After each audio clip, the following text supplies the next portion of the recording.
so I've been playing Metal Gear Solid Ghost Babel.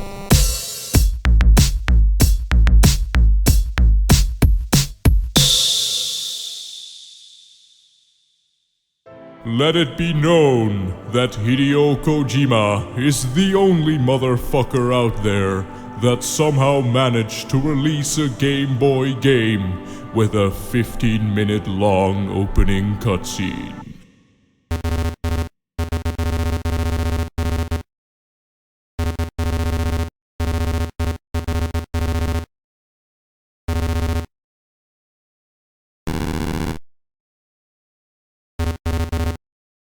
Surely this has to be impressive, at least to some capacity. Whether if it's impressively bad or impressively impressive, it certainly made my winky rock hard and massive.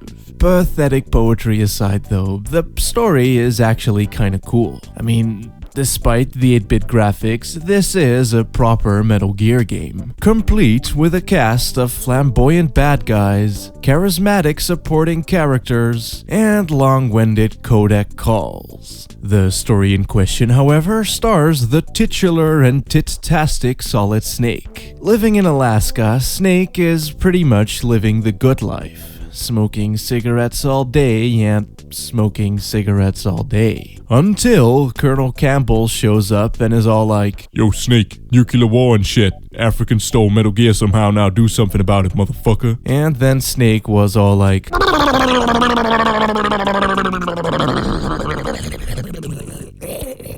and so, Solid Snake journeys to Africa to, well, do some stuff.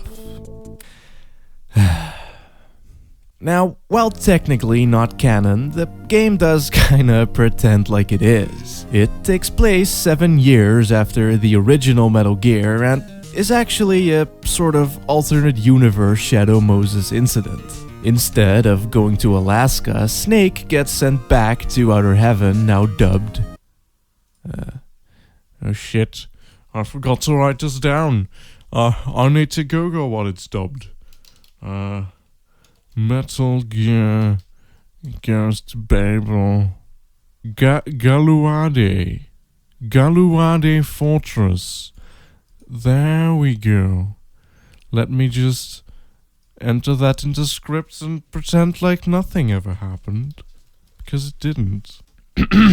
Instead of going back to Alaska, Snake gets sent back to Outer Heaven, now dubbed Fortress Galuade. Or Galood, or fucking... I don't know. And when he's there, he meets a girl called Chris that steals a guard uniform in order to sneak around, and then this tribal-looking motherfucker with a bird shows up, and something about this just seems strangely familiar. Hell, even some of the codec conversations and other events eerily resemble those from Metal Gear Solid. There isn't some kind of mind-blowing plot twist like in MGS2 though, and it's mostly just done for recognition's sake. But it is kinda cool to see as a fan of Metal Gear Solid. But other than the mild fan service, it is its own self-contained little story that just so happens to borrow from Metal Gear Solid.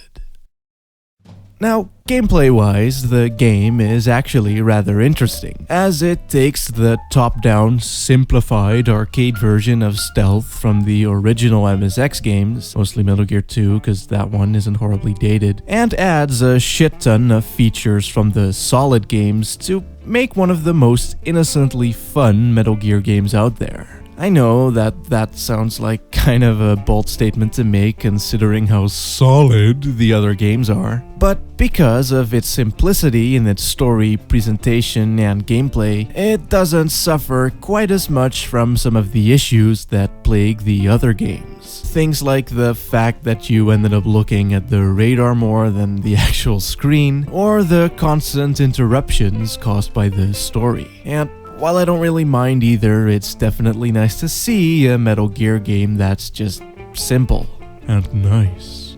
And simple. And nice. Anyway, that shit's all nice and simple, but I guess I should probably explain some stuff to give everything context. So yeah, it's a top-down 2D stealth action game. that is segmented into various set pieces. These set pieces are kind of like puzzles with multiple guards that you need to avoid and plenty of places to hide and sneak through. Often, there is more than one path to take, and since the game is rather fast, simple, and short, it has a fairly large arcadey appeal to it, as it can be pretty addictive to try and solve each set piece as fast and efficiently as possible. To actually make shit playable though, Snake has a wide variety of moves to help you out. Things like being able to flatten himself against a wall, crawl through tall grass, walking around in a box, or just busting out an assault rifle to fuck shit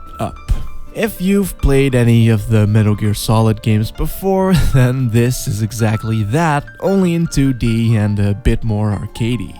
Really, all the right elements are accounted for. The sleeping guards, the clench as fuck stealth moments, the key cards, sadly, and even that thing where you just sat through a 10-minute long codec call, only to move an inch just to get a tutorial about something really fucking obvious. Great! That said though, the game is a bit hampered by the Game Boy in some ways. Like, there's only a handful of music tracks, the codecs are considerably more boring when it's just text, and selecting items is really fucking cumbersome. I mean, the Game Boy Color did only have A, B, start, and select, so it's not really their fault, and I'm sure they did the best they possibly could have. But with the way that it's now, you need to open the pause menu by pressing select instead of start, because start is used to crouch as A is used for punching and B is used for shooting, even though both of those could have easily been mapped under the same button and have Snake either punch or shoot depending on what he has equipped. Anyway, once you're in the pause menu, you can scroll through weapons with left and right and scroll through items with up and down. This takes a lot of getting used to, and by that I mean that I never really got used to it, which can be pretty fucking tedious, especially when you're required to frequently toggle between keycards, thermal goggles, and a gas mask at various intervals in the game. However, those are all just minor gripes more than anything, as the game is still pretty darn solid, albeit a bit easy.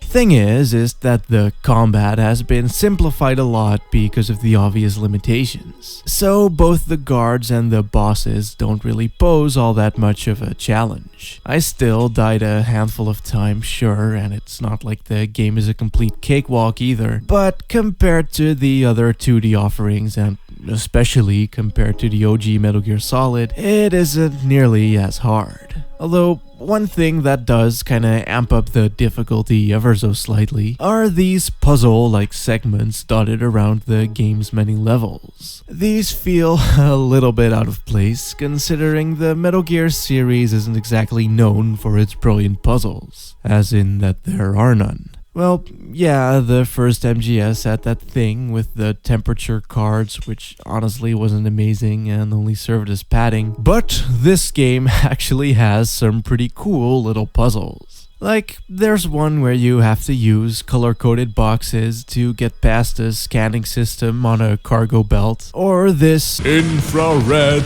laser maze, which honestly sounds a lot cooler than it is. And it also uses these puzzles as a way to expand on a couple of ideas from the games that came before it. Like, there's this one moment in the original MGS where you had to use a guided missile to blow up a generator. Well, this game has an entire level based around that idea, which might not sound very cool, but it was actually surprisingly fun to do. A bit silly perhaps and somewhat out of place, but it added a lot to the game overall, as it prevents the stealth and combat from becoming stale and repetitive. And given their simplicity, that doesn't seem too far-fetched. All that said though, some of the puzzles do overstay their welcome quite a bit, mostly due to the before mentioned awkward menus and the fact that the game only has like 3 fucking songs. The box puzzle in particular required a lot of trial and error, which maybe could have been streamlined just a little bit better. But also, it is a fucking Game Boy game, and it certainly didn't make the game any less addictive either. Thing is that the game is actually segmented into levels instead of just being one continuous adventure. This not only emphasizes the arcadeness what I mentioned earlier, but it also motivated me to get good. I mean, you even get one of those proper result screens and everything. Yeah, just ignore that. But yeah, Ghost Babel has pretty much been built from the ground up to be as replayable as possible. Things like the way how all the set pieces have been set up allow for a lot of creativity when it comes to dealing with the situation at hand. Of course, there's always a path that they clearly want you to take, but nothing stops you from deviating from it. If anything, the fact that the game so consistently called me out for being terrible for simply going the most obvious route really made it seem to me like it's been made to replay over and over. And while I realized that this series always had a similar sort of appeal, the third game in particular, it may or may not have always been made quite as obvious or hampered by the lengthy cutscenes and frequent interruptions. And this game doesn't really do any of that. Well, not as much as its bigger brothers anyway.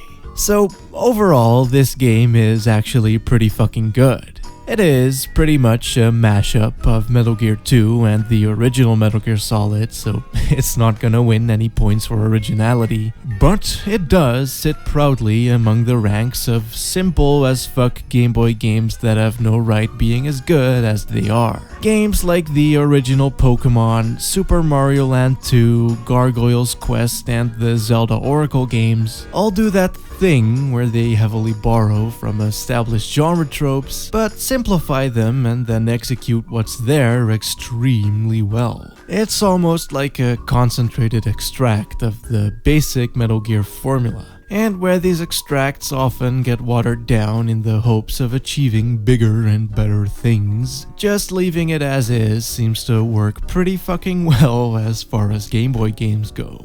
And also, the game just looks and animates really nicely considering the hardware that it runs on. It is pretty damn sexy to see Snake's ass looking tight as fuck even in 8-bit.